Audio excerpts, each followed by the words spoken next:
go, Buckeye Nation. We're firing things up here right now. Road to Indy drivers, let's do this. Indy Pro 2000, fired up and ready to go.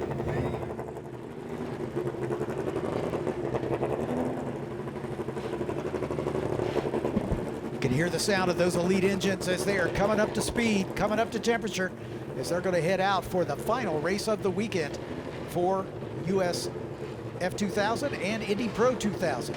We had 3 rounds for Indy Pro, for US F2000, 2 rounds for Indy Pro, and this race about to get underway. Louis Foster looking to sweep the weekend, coming with the win in the first round. Kiko Porto on the front row with him, hoping to do better than his 4th place finish in round number 1 for the weekend. Yuven Sundaramurthy with a lot to prove. Sundaramurthy falling out early on lap 9 as he fell out, or on the first lap, excuse me, as he fell out, did not score points in race number 1. So looking for better things from Yuven. He'll start from row 2. Reese Gold in the thick of the points battle, looking to have a good run here in starting in the 4th spot. He finished down in 7th in race number 1. Inam Ahmed, of course, in the 47, starting in 5th. He finished 6th in race number 1. 6th place starter Nolan Siegel, the rookie in the number 8.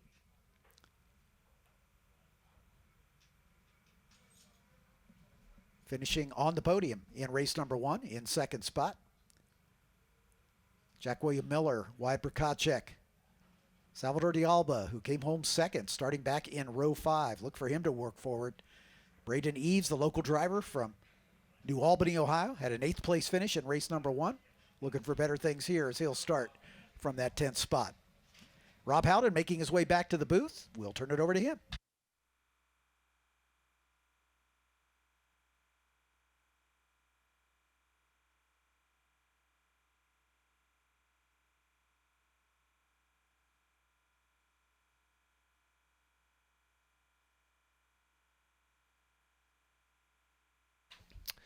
Simon Sykes joining me back in the booth once again as we get set to go for Indy Pro 2000. Working their way out of turn number 9.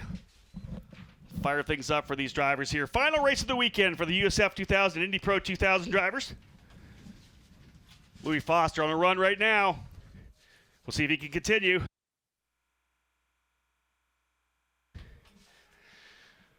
Pace car ready to head to pit lane.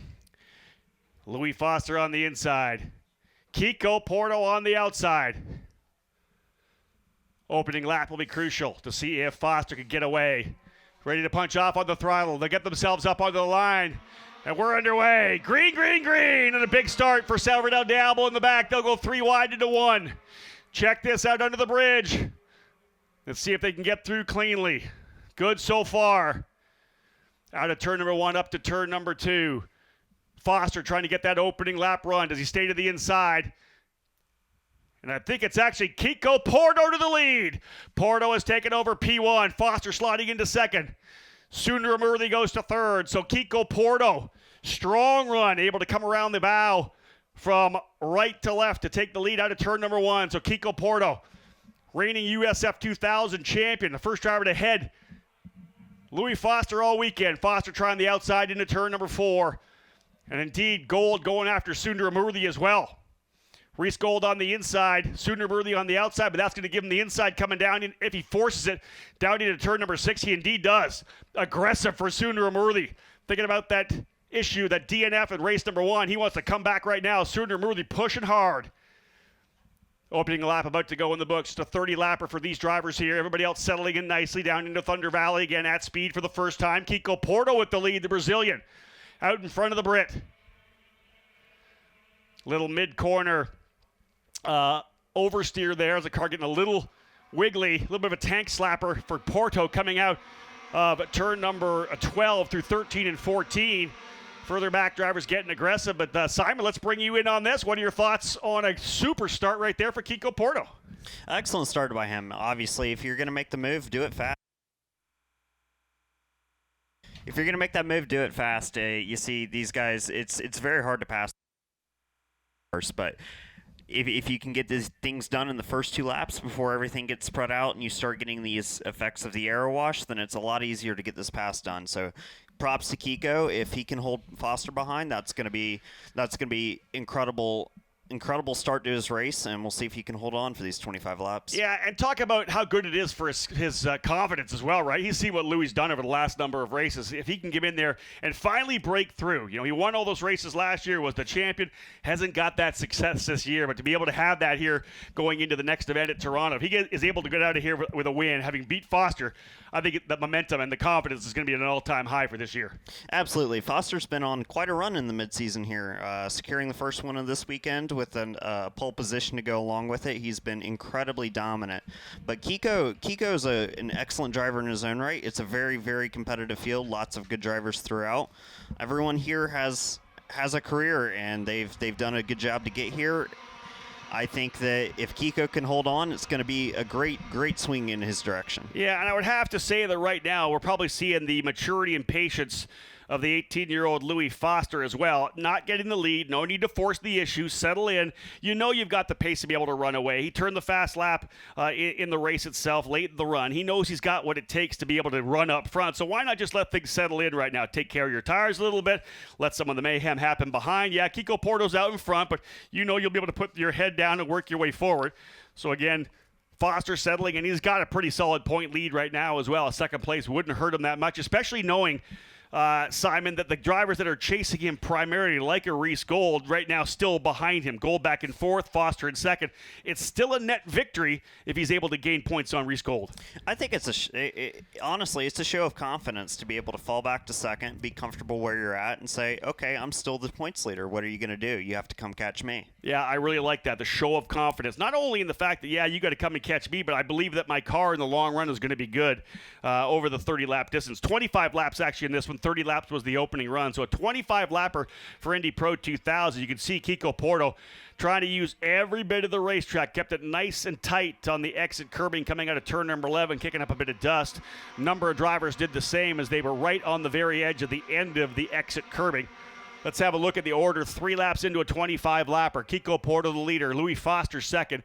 Yuvan Sooner Murthy is in third. Reese Gold, fourth. And Nolan Siegel rounding out the top 5. Both Gold and Siegel in the championship fight. Anam Ahmed trying to scrap his way up in there as well. Salvador de Alba on the podium in race number 1, now in 7th. Braden Eves, 8th. Wyatt Prokopchik, 9th. Josh Green, Jack William Miller, Jordan Missig, and Jonathan Brown rounding out the top 13. Look at the fast lap right now. Wyatt Prokopchik in the exclusive Autosport number 92, the fastest driver on the racetrack with a 121.441.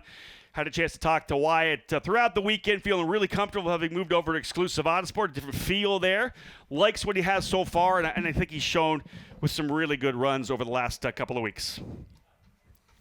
And Wyatt's a driver that has just switched over to exclusive Autosport after spending over 5 years at J. Howard. This is his first time really driving a different team's car, getting the experience of a different environment. So it seems like he's starting to settle in well here, and seems to be enjoying his time over at exclusive Autosport. Agreed. He's putting good lap times down, as we had said, about 0.7 of a second behind Braden Eves last time by, in terms of very similar lap times. Both those drivers quicker than both D'Alba and Ahmed in front of them. So right now, Wyatt Prokopchik putting the head down in the 92. See if he can't reel them back in. Otherwise, as I said, Braden Eves a bit quicker than his teammate D'Alba last time by, trying to see if they can't get themselves up into 7th. But it's a 0.6 of a second lead right now for Kiko Porto. He and Foster and Sooner Murthy, who run 1, 2, 3, turning the top 3 fast laps as well. So the leaders starting to stretch away a little bit. You can see them working their way onto the back chute. The biggest gap actually from Gold back to Ahmed, the two Juncos Hollinger teammates. Although Porto, Foster, and Sooner Murthy are the quickest on the racetrack, you can tell that Reese Gold not about to let Sooner Murthy pull away at all. He closes to within a length under the braking of turn number 4. So essentially right now, Simon, a 4-driver breakaway early on. Tell me a little about race management. Over the first number of laps like this, we're 20% of the race in, 5 laps of 25. After that, the initial chaos of the opening laps, you're settling in. Are you still 100% push, or are you trying to get a feel for the car and what it's going to do? Is it too early to manage the car at all? Is it still just full out? Well, I heard that the tires start to go here at the end of these races. So the drivers have experience doing 30 laps in race 1. Now it's only 25, so it's 5 laps shorter. You can push a bit more than you could in race 1, I think, but I still think you're going to have some tire degradation at this end of this race. And drivers are going to want to manage that. Obviously, they're going to push, but maybe you aren't 11 out of 10 pushing, trying to pass everyone every lap. Sometimes it's better to sit back behind that aero wash and save your tires for the end of the race. Yeah, we got a driver who's gone off in turn number 1. Great point on the aero wash, on tire degradation, but we have a driver who has spun on the exit of turn number 1, waiting to see whether or not he's able to refire that machine. He's spun around from the exit on the outside of the track, or the right side of the track, back over onto the left side of the racetrack. We'll see what we get there. I'm not quite sure if we're potentially going full course, but ideally that driver will be able to refire. Too far away, I think, for me to figure out who exactly that may have been. Well, and it's tough, of course, here with the smaller monitor we have here in the booth, the sun going down. We're getting a lot of glare, trying to pick up which driver could potentially be out of this. Being told that might have been the number 92 of Wyatt Brakacic. And Brakacic able to continue. You and I talked about Wyatt having a good run there, pushing hard, trying to catch up to Braden Eves. I'll say this right now, and you and I saw it, at least saw what happened on track. Miles Rowe went off in turn number 1 as well. I'd actually talked to his teammate, Jace Denmark, said, what happened to Miles? Did he drop a wheel? He looked and went, oh, he dropped them all. And I guess he went way off in turn number 1. We saw a lot of drivers in USF 2000 struggle with race number 1, getting a little too deep into turn 1, dropping the wheel. When you do that, the car could go around pretty quickly. Simon, late in the day like this, right? It's 6 o'clock here, trackside time. It's really been the same kind of temperature. It's only 80 degrees, actually a little lower than it was as the high in the middle of the day. Why is turn 1 so precarious? What is it about this time of day, or is it the time of day? What is it that makes turn 1 a place that you can drop a wheel and potentially have trouble? Mid-Ohio in the afternoon starts to lose grip more than other places that I've been, and I think that turn 1, as high speed as it is very easy to lose control of the car, and as soon as you drop a tire off on the exit here, it tends to pull the rest of the car off with it. So it's a very tough corner, and if you miss your marks at all, you're going very fast, and a small wiggle ends up being a few feet of track distance. We know the 2 real crucial corners, right? The passing opportunities are 2 and 4. That means you have to get out of 2 really well and get out of 1 really well. How on the razor's edge are you in turn number 1? Are you really literally hanging it out every corner? Absolutely. Okay. When you're pushing and you're trying to catch someone, you're dancing the car all the way through it. You're pushing 10 out of 10. To get that good run to the keyhole. So, yeah, let's not put any blame on anybody who goes off in turn number 1, because that's just a little bit wrong, and that's all it takes. Brakacic, as we said, off there. Same thing with Miles Rowe. He went off there as well. We saw, I think, 3 or 4 drivers go off pretty aggressively in turn number 1 in the USF 2000 race. It can happen to anybody. It can happen to Brakacic. It can happen to your point leader in USF 2000, Miles Rowe. We're now 7 laps in, working lap number 8, and Louis Foster's been able to pull away a little bit from Juven Sooner and Murley. That's 1.2 seconds. And that's going to give him a little bit of room that he wants to potentially go after Kiko Porto. On lap number 7, Foster reset fast lap of the race, a bit quicker than Kiko.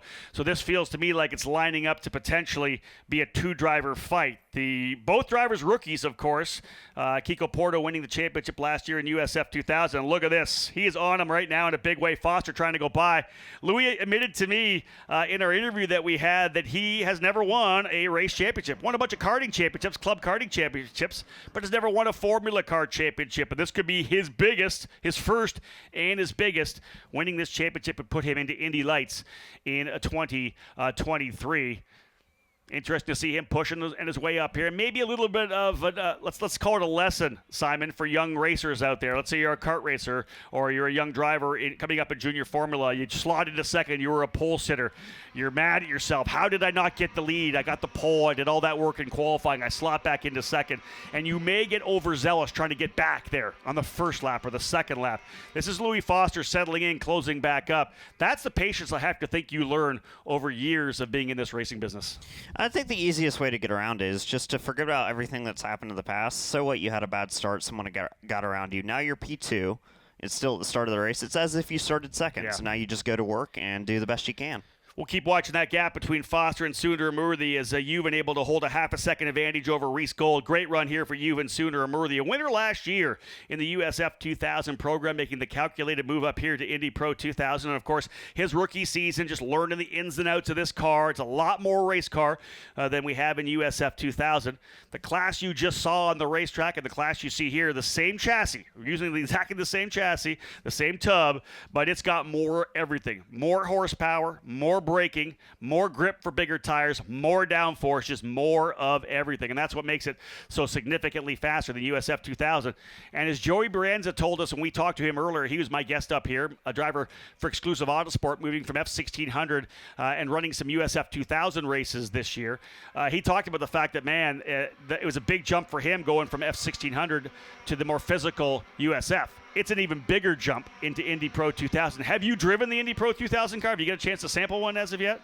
I wish I have, but currently I haven't. I've heard the same thing, though. Everyone that's driven that car has talked about how difficult it is to drive.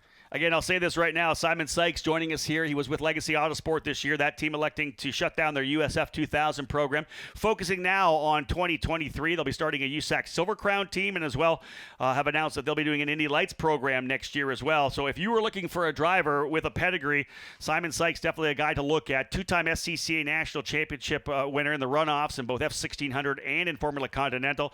A former Team USA scholarship winner and even with no teammate whatsoever got on a run last year here in USF 2000 with, was it 4 straight podium finishes? 4 in a row. We started at Road America and got 3 podiums here. Had a great weekend here last year, so Indeed. I think this might be my favorite place on the schedule. There you go. So Simon Sykes available for a drive. I don't care what it is. He would be happy to run with you. So look up Simon Sykes on social media. Before we're done here, we'll get Simon to throw out all his social media handles so you guys can follow him and his exploits and trying to get back into a race car. Things settling down a little bit here mid-corner. You're seeing some lockup there from Reese Gold. This is a guy who really likes to use the brakes. We saw that at the Indianapolis Motor Speedway as well on the road course. He really worked those brakes in a big way. And when you start locking up the tires, you're going to see it happen more and more. When you lock up a tire, you give it a light flat spot. Because the tire's not rotating and still sliding on the asphalt, you're going to start to wear a flat spot on the tire. Well, every time you do that, it happens more and more as another driver's dropped the wheel. That's, I believe, Jack William Miller potentially out on the outside of turn number 1. Yeah, the red number 40 going to drop to the tail there almost. Jonathan Brown in front of him. But talk about that a little bit, Simon. You're pushing hard. You're going deep in, and you're a little too hard on the brakes. You see the thing start to lock up. The smoke starts coming. I have to think in your mind, like, man, that was a mistake, because it can happen again and again and again after that. Absolutely. As soon as you see the tire stop, your first instinct is to get back off the brake. Yeah. It feels weird, but you need to get that tire unlocked and keep it from damaging farther. And that happens. Once that happens, you'll see it happen again and again. That flat spot able to grab more and more. So if you start seeing Reese Gold flat spot a tire here and there, that would not be surprising. But as he did at Indianapolis, able to kind of drive through that flat spot anyways. It does unbalance the car. If the flat spot gets too bad, it's going to start to vibrate a little bit and really does unbalance the car quite a bit, shaking it around. Right now, Kiko Porto, though, no issues for him at all as he comes across the line. We're closing in on the halfway point. 11 laps down for Kiko Porto. Foster still running in second spot. He's right there with him, a half a second back. Third is Sundaramurthy, 4th Gold, 5th Ahmed, 6th De Alba, 7th is Siegel, 8th is Eves, 9th Green, 10th is Missig, and the remainder of the 13 drivers, Miller, Brown, and as we know, Brkacik off the racetrack, and I believe he brought that car into pit lane and is very likely headed back to the paddock area. Let me ask this question for you, because I'm watching this right now, and Louis Foster, half a second back. You may question, why isn't he up there? Why isn't he pushing? Why isn't he on top of him right now? I would think midway through this race, if you're a half a second back, you're probably getting enough air, enough air going over top of the wings that you're not beating on those tires, right? You can kind of settle in a bit, maybe see if the car starts coming to you later in the race, see if Kiko comes back to you. Because if you're pushing too hard up front and you lose the air off the front wings, you're going to start punishing those front tires. Absolutely. The last thing you want to do is ruin your front tires when you're sitting second. You want to pass the guy in front of you. I think Lou's done a very impressive job so far. He's sitting fairly close to the car in front of him where I would think some aero is starting to take effect. But he's managed to stay the same pace as Kiko every single lap of this race, held the same gap. So I think he is just settled in a big way and waiting till the end to make his move. Just turned his fast lap on lap number 11. Does he do it again on lap number 12? No, he does not, but very similar. A 1:19.37 his fast lap does a 1:8. Oh, actually, they fell back to a 1:19. Both drivers 9s and 8s on that lap, having just the last lap turned a 1:19.3. So Foster probably closing up a bit and then hit the same mark as Kiko. We'll see whether or not we see an overtake coming soon, whether or not Foster even tries for it. Yeah. 6 wins in 7 races, that would be big, but maybe more importantly, taking the points, knowing that he's got Reese Gold back in 4th and Siegel back in 7th. I would imagine he's going to give it at least a shot. At least one shot? Race. I love that. Too close not That's to. the racer in Simon Sykes. See, I'm calculating things. I'm thinking budget. What do I got to do to get to Indy Lights? But yeah, the racer in Simon and the racer in Louis means, hey, I got to at least give one shot at this. I've got enough of a gap. He's 2.1 seconds ahead of Juven Sooner and Murthy in the 3rd spot. And indeed, Wyatt Prokopic's back onto the racetrack, so that's good to see. He needs the lap times in the car here, and instead of going back to the paddock, able to get back out there 2 laps down. But Foster, you ought to expect, will potentially take the one shot at it. We're only past the halfway point right now, right essentially at it. We'll put lap number 13 in the books when they get back around here. And Foster has shown good speed, still about 4 to 5 tenths of a second behind. It looks like about 4 or 5 car lengths as they come out of the front straightaway and down into turn number 1 underneath the Cooper Tire Bridge. And as Simon illustrated, you are flat out rolling it through there, absolutely dancing on the razor's edge every lap if you're going to be able to stay. And number 1 in front of the guy in front of you, potentially reeling in the guy behind you.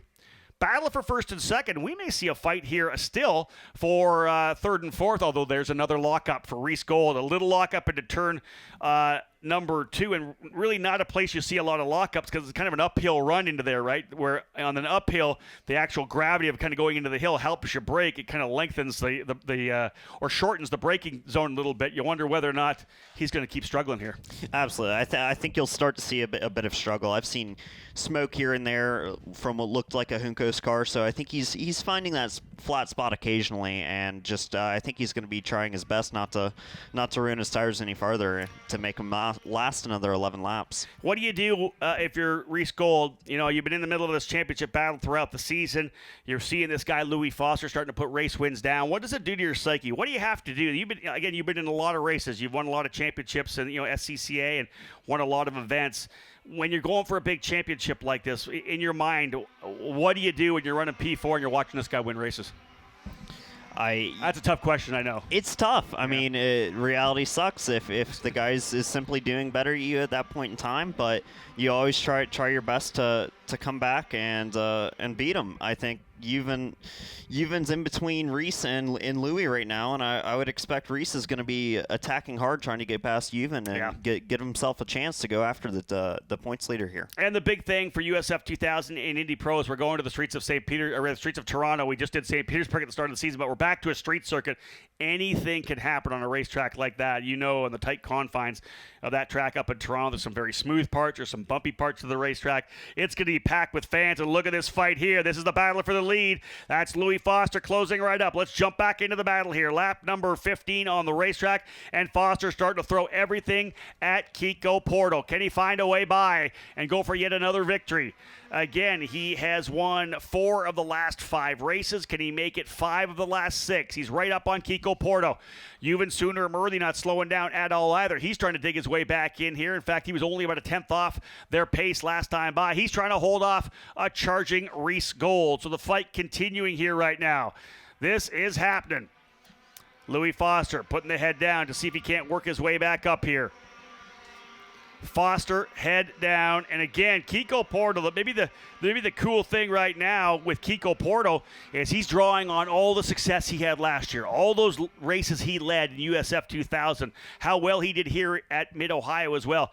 Everything you've learned in your career is something you pull out right now to see if you can't hold off Louis Foster. Absolutely. This is every point you further your career, you reach a new toughest point in your career. So right. I think he's fighting for his life right now, and is going to do everything he can to try and keep Louis behind him. Obviously, he had some success here last year, won the championship, but also had a great weekend at this track. I personally got to race against him there, and he was driving well all weekend on the podium for two of those races, and I think he won one of them. Yeah, with you on the podium. Exactly. So we got an expert here right now. Simon Sykes again joining me. Another 2 lockups lockups for Reese Gold. He's doing what he can to get by Sundar Amurthy, but he locked it up in 2 and he locked it up in 4 as well. He is really working that tire. We'll try to identify which tire that is. I think left front tire for Reese Gold, and that's obviously a lot of the corners here. This track running in the counterclockwise, the clockwise area. You're really leaning on that left front. It's still Porto as the leader across the line. They'll pass the start-finish line. 15 down, 10 to go. Anam Ahmed, does he have anything to close up on Reese Gold? This time by both those drivers for Juncos Hollinger, turning 1:19.6 as they're both quicker than Sundar Amurthy. Foster about a tenth quicker, though, than Kiko Porto. Foster right there. No, that's a right front tire there for Reese Gold. Right front for Gold, locking up again, coming into turn number 2. I mentioned it, Simon, that the car starts getting a bit of a vibration. Can you tell a little more? I know you've likely done it yourself. When you start locking that tire up again and again and again, what's it going to do? What's the car going to do? As you mentioned, you're going to start to pick up a vibration, and it'll start as a small little shake down the straight, and the more you lock up the tire, the worse it's going to get. You're going to feel it. You're going to feel it. You're going to feel it. When it gets bad enough, I mean, you won't even be able to drive the car. It's vibrating so poorly, but I think Reese is trying to find that sweet balance of attacking even in front of him and trying to make sure his tires are good to the end of the race. We're not done yet. We still have what looks like 8 laps to go minimum, and it's going to be tough to make it all the way to the end. Oh, Foster had a bit of a moment there. Another lockup for that right front for Reese Gold, but Foster had the thing a little bit over-rotated coming down through turn number 12. He's pushing really hard. You saw on that last lap when Simon was giving us the detail on a flat spot. He was right up on the gearbox of Kiko Porto coming through 4-5, and I think was thinking about trying the bottom of 6. This is where there's the aggression and the patience, balancing them both out for Louis Foster. He wants to make the pass, but he doesn't want to make the mistake and throw away a second-place finish. He's got this championship in hand right now and can kind of manage his expectations and manage his results, trying to go to the finale at Portland. And what we're seeing right now is a potential for him flirting with it a little bit. He's trying to get by Kiko Porto. And the interesting thing is he's not, the guy he's racing with right now badly wants a race win. There's going to be a desire to fight for this thing as big as he possibly can. Heck, we saw Porto fighting it out with his teammate Nolan Siegel. Those drivers went at it and actually had an incident. Siegel and Porto, the teammates at D-Force at the Indianapolis Motor Speedway. Porto's going to have the elbows up in a big way here. He will not make it easy for Louis Foster if he'll let him buy it all, because even though while Foster's pushing, we know, as we said, that there is an opportunity for Gold, or rather for Porto to hold him back. Maybe more importantly, we've seen Reese Gold struggle now. He is now falling back significantly. Sundar Amurthy is going to have a bigger lead. It's now potentially Anam Ahmed closing up here right now to try to find a way by. Ahmed has closed big time here on Reese Gold, and I expect the lap times there will be different. Let's see, and indeed, they have changed. That's actually Ahmed's car. So, indeed, it's Anam Ahmed up to P4. An issue with Gold. He has dropped back to 5th. So, Anam Ahmed going into the 4th spot, and there's a bit of a lockup for Louis Foster. Does that change this concept? Big over-under there for De Alba. He's going to try to diamond the corner off to get a better run here on Gold coming down the straightaway. Reese Gold, all those lockups, as Simon alluded to, could eventually make this car almost impossible to drive. He's going to have his hands full with Salvador De Alba when they get down into turn number 4. De Alba locks up himself. Oh, no, that was Gold again locking up. So Salvador De Alba, a veteran. He's going to see that. He's going to know he's got a wounded warrior in front of him, potentially able to get by. What a drive right now for De Alba, trying to get himself back through. Out front, still Kiko Porto, though, with 7 laps to go. 18 laps in the books. Louis Foster, a bit of a lock-up a lap ago. You wonder whether or not that could change his mindset. He's been really hustling the car through turn number 12 here, Simon. Coming out of turn number 11 and around the carousel, he's been really hanging the thing out. Almost got it sideways a couple of times. When that starts happening, when you're pushing like that, you have a moment. Do you back off a little bit, or is there still that killer instinct to say, yeah, I just was dancing on the edge there. I'm good to go. Absolutely not. He just found the limit of the car. He knows where it is, and he can push to it next lap. I think with 6 laps to go here, he's starting to put the pressure on. I think he's felt the worst of the tires and thinks that what he has is go time. This could be their big run here as they come down the back straightaway. Big run coming, I think, for Louis Foster. Looked like he got a great run out of turn number 2. Locked it up a bit on the inside, coming down into turn number 4 now. And he can't quite do it. Looks to the outside, but this is the over-under now. He'll come to the top of the racetrack, try to cut back down to the bottom, putting the pressure on Kiko Porto. Here's the other over-under coming. He is doing everything he can to get by. Reese Gold having to hold back Salvador de Alba as well. That's that fight right there. Leaders again through turn number 8 and 9. And really, sometimes this is all you can do. Put the pressure on. Be relentless. Don't give up. Push, push, push. And Simon, if you do the right thing, you can potentially force that guy in front of you into that little mistake that will allow you to capitalize. Absolutely. When you're being chased, it's an incredibly difficult race. I was talking with Braden earlier this year. He had an incredibly tough race. I think it was with Louis behind him at Barber Motorsports Park, where he said that was the most physical race he's ever done in his life, simply for the fact that he was being chased for the entire race straight. It really can start to mess with your head. It can get in there. It's a lot of work to defend, and it's far easier to attack. So I think Louis is starting to put on the pressure here to see if he can make this happen. And that was Lockie Hughes yesterday for second, right? He literally came out of the car and said he's never been that tired. He was physically exhausted, being pounded on first by Nikita Johnson and then by Jace Denmark. And it was nonstop as they were pushing on each other.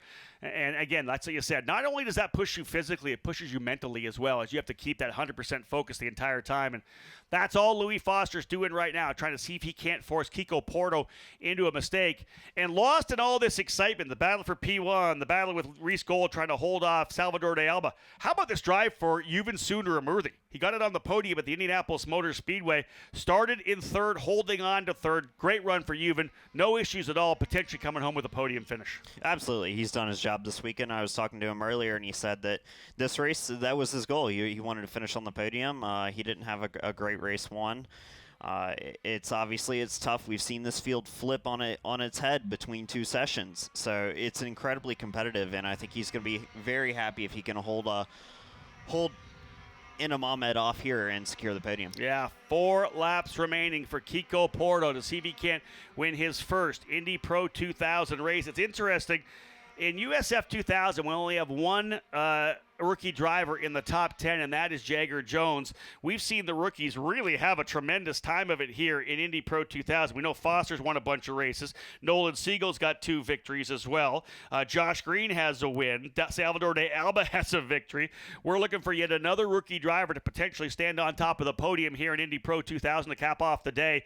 But Louis Foster may have something to say about that. Relentless in the pressure he has been throughout the entire race. He's not quite done. And there's the fight. I think De Alba going around the outside of Gold into turn number 4. Moves Salvador De Alba up into P5 Gold. That issue with the flat spot dropping him down to P6. That is tough.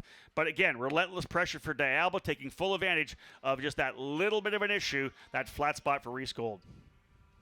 Absolutely, and I think we saw this coming for a little while here. As soon as you hit that flat spot, it's so easy to keep it going and have it get worse as the session develops. Unfortunately, unlike overheating your tires, you can't simply just cool them down. Once you flat spot the tire, it's done for good. Every time you do it, it's just going to get worse. That's a really good point. When you do push and overheat your tires, Louis Foster said that to me on the podium, right? That he cooled the tires down a bit midway through and then pushed to get that other fast lap. You can't do that with a flat spot. It's physical damage on the tire, and when that happens, you're pretty much done. There's another flat spot there potentially coming for Inam Ahmed. So both of the Juncos Hollinger drivers having some trouble. That may allow Salvador de Alba over the last couple of laps here to reel in Ahmed. We'll look at lap times. Last time by, he was quicker by a half a second.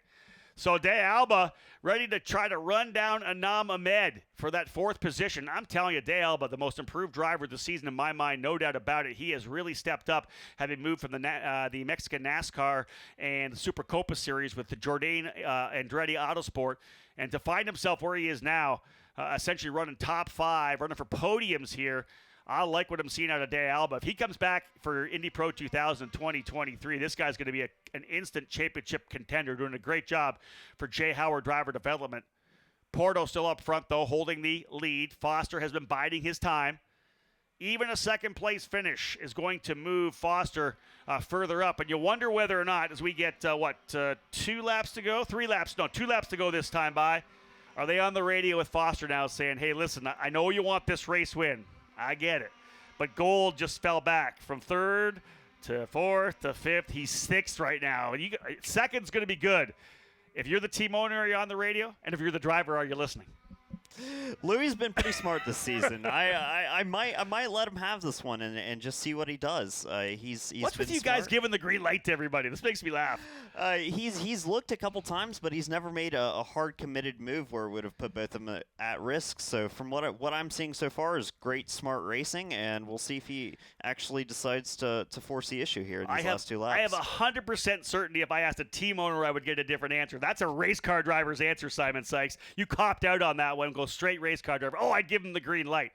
I don't know. With a championship like this and a chance to really jump forward, can you imagine getting together here right now? Both those drivers going off the racetrack, moving Gold from 6th up to 4th. No way. Bring it home in 2nd, and we'll go to Toronto with a massive point lead. Although, again, Louis Foster's still the guy that behind the wheel. He's not done yet with Kiko Porto. We got 1 lap to go. White flag flying. Final lap of Indy Pro 2000, the doubleheader here at the Mid-Ohio Sports Car Course. Will Kiko Porto come through the reigning USF 2000 champion? Can he win in his debut season of Indy Pro? This is, as I always said, could potentially open the floodgates for a guy like Kiko Porto. A lot of talent, great team in D-Force. Add in that little sprinkling, maybe more of a big heaping wheelbarrow full of confidence, and he may find himself with more wins before the season is up. There is 3rd, 4th, and 5th. And indeed, Anam Ahmed closing on Sooner Amurli and Salvador de Alba closing on Ahmed. That's the fight for the podium right there. Does Ahmed have anything for him?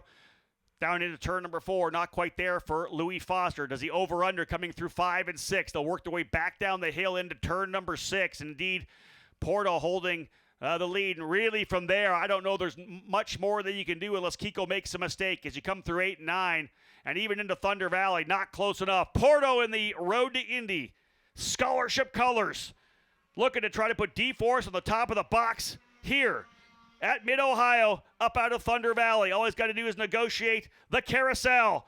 Foster throws it in deep, tries to close back up. Does he have any trouble coming out of the carousel? Could they go side by side? No, and the winner for the first time in Indy Pro 2000, Kiko Porto. And the adulation and excitement. Look at that. D-Force Racing. Thrilled with that one. What a huge win for D-Force Racing and Kiko Porto. Twin checkers from Aaron Likens. Louis Foster into 2nd spot to cap off a tremendous weekend. Yuvan Sundar Amurli on the podium in 3rd. Anam Ahmed able to hold off Salvador de Alba, but another top 5 finish for de Alba. Reese Gold and Nolan Siegel 2nd and 3rd in points, 6th and 7th. Still a huge point victory for Louis Foster. Braden Eves ends up in 8th. It's Josh Green in 9th, Jordan Missig rounding out the top 10, Jonathan Brown in 11th, Jack William Miller in 12th, and 3 laps back after his incident, Wyatt Prokachik putting down good laps as it is. The fastest lap of the race belonged to Salvador de Alba, so Foster not able to get that, although he was quick. A 1:19.269 for Salvador de Alba. Some NASCAR guy from Mexico put on a show up here. There's your unofficial results. Kiko Porto with the win, Louis Foster 2nd, Yuvan Sooner Amurli in 3rd. That's your podium. Ahmed and de Alba, as I said, rounding out the top 5. Simon Sykes, thank you very much for joining me up here in the booth. We had you on the pre-show as well on Friday. Again, I want people to follow you because you're an amazing young American talent who's not getting a shot at it here right now. I'd love to see you in a full season for USF. In fact, I'd love to see you with the experience you have, move to Indy Pro. How can they follow you right now on social media? What's the Facebook, Twitter, and Instagram handles? Oh, first of all, I appreciate all the kind words. As far as the Instagram, I'm on Instagram as @Simon.Sykes, SIMONSIKES. Twitter is @Simon Sykes, no dot in the middle. And search me up on Facebook too. I've got a racing page. Yeah, as long as you're trackside, we're going to have you on the broadcast here quite a bit. Obviously, Simon bringing a lot of experience and a lot of really good, insightful information for us. What a tremendous race it was, and a fantastic weekend for the first 2 rungs of the Road to Indy.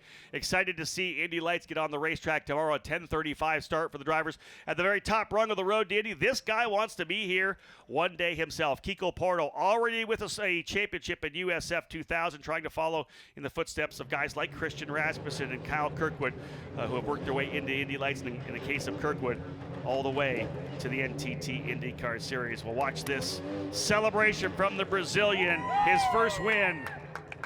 I love it. There it is right there. Kiko Porto with the win, folks. Louis Foster in second, as we said, and Yuvan Sundermurthy rounding out the top 3. We'll head down to Victory Lane and cap things off here from the Mid-Ohio Sports Car Course. Don't go anywhere. The celebration up next. 1,000. And to present him with his 3rd place trophy, we have our guest from Cooper Tires coming to join us. Tim Steiner will present to Yuvan with his hardware for P3.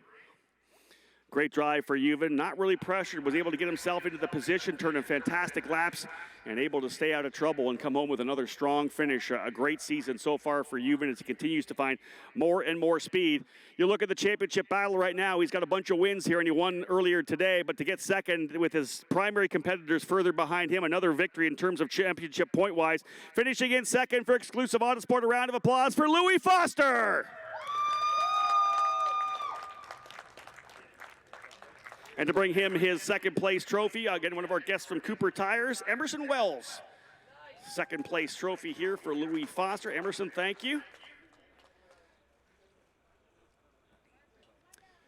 And again, always great to see drivers come and get their first wins in a series. This particular driver had a number of them last year. Your reigning champion in the Cooper Tires USF 2000 Championship. It's been a fight throughout the early part of the season, but he is now a race winner in Indy Pro 2000. Out of a round of applause, deserving of that kind of a run. The winner today for D-Force Racing, Kiko Porto! Kiko, congratulations. What a fantastic drive. The first win, always big to get. Just give me your emotions on that to start. Man, what a special moment for me. We had a difficult start of season, but a lot of work with me, D-Force, all the engineering, mechanics, and we never stopped believe this, you know? So that's just why the result comes with a lot of hard job. I want to say thank you for the team. It's like, what a special moment to be back to this, you know. So I will miss a lot this podium. This podium here, I grabbed the championship last year, so what a special moment to come back here and grab this win. Exactly. Listen, it was not easy either. You were pushed by the guy leading the points. Tell me a little bit about all the pressure you were feeling from Louis. Were there any mistakes at all, or did you just keep your head down? Louis was so fast during all the race, so I was trying to brake late, have a good exit, but some moment he had like even better exit than me all the time, and I was trying to defend in turn 4, and I think this repeat like 6 times, I don't know. But what a difficult race, 25 laps here with this pressure, it's not easy. Congratulations, get up on top. You were the winner at Mid-Ohio, ladies and gentlemen. His first win in Indy Pro 2000. Another round of applause for Kiko Porto. Let's bring in that first place trophy. Parker Wells helping me out. Parker, jump on top there with him. Get right up on top there with him. There you go. Parker Wells, one of our guests from Cooper, helping out. A fantastic drive for Kiko Porto, and you can hear it in his voice how important it is. He was able to win the championship last year here at Mid-Ohio. This is a special victory lane for the young Brazilian driver, and able to get that first victory, challenged for 25 straight laps by our current point leader, Louis Foster. That makes this win all the sweeter. Big one as well for Yuvan Sundermurthy as he's able to get himself back onto the podium. The momentum continuing for the driver here from Wisconsin. But again, there is your international podium here in this program. Of course, the Brazilian with Kiko Porto, the British driver, Louis Foster, and the American, Yuvan Sundermurthy. What a tremendous drive for all these guys to cap off what's been an exciting weekend here for the drivers in the first 2 rungs of the Road to Indy. 3 races for USF 2000, 2 races for the drivers in Indy Pro, and a single race tomorrow morning for Indy Lights, presented by Cooper Tires, the very top rung of this Road to Indy. And we've seen so many drivers work their way out of this USF 2000 Indy Pro 2000 category into Indy Lights, and eventually into the NTT IndyCar Series every year. Anywhere between 24 and 26, 27 drivers in the Indianapolis 500 work their way through this road to Indy, whether it was USF 2000, Indy Pro, or Indy Lights. The graduates continue to dominate the grid of 33 at the corner of 16th and Georgetown. We'll say hello to those of you tuning in to all the racing throughout the weekend here on the Road to Indy app. If you have not yet downloaded the Road to Indy TV app, you can do so on Google Play and, of course, on iTunes as well. Follow all the action throughout the season. I think we're ready to go here right now. Put those down. It's time to fire up the champagne celebration. Kiko Porter, ladies and gentlemen, his first win in Indy Pro 2000. And no doubt about it, they're going to gang up on him. Kiko Porter with the win. Louis Foster will leave Mid-Ohio as your point leader in Indy Pro 2000. And from here we head to the streets of Toronto in just 2 weeks' time. Enjoy Sunday, ladies and gentlemen. So much great racing for you. Indy Lights, and of course, the main event for the NTT IndyCar Series. Thank you so much for being with us here on Road to Indy TV. On behalf of Anderson Promotions, my name's Rob Howden. So long from Mid-Ohio.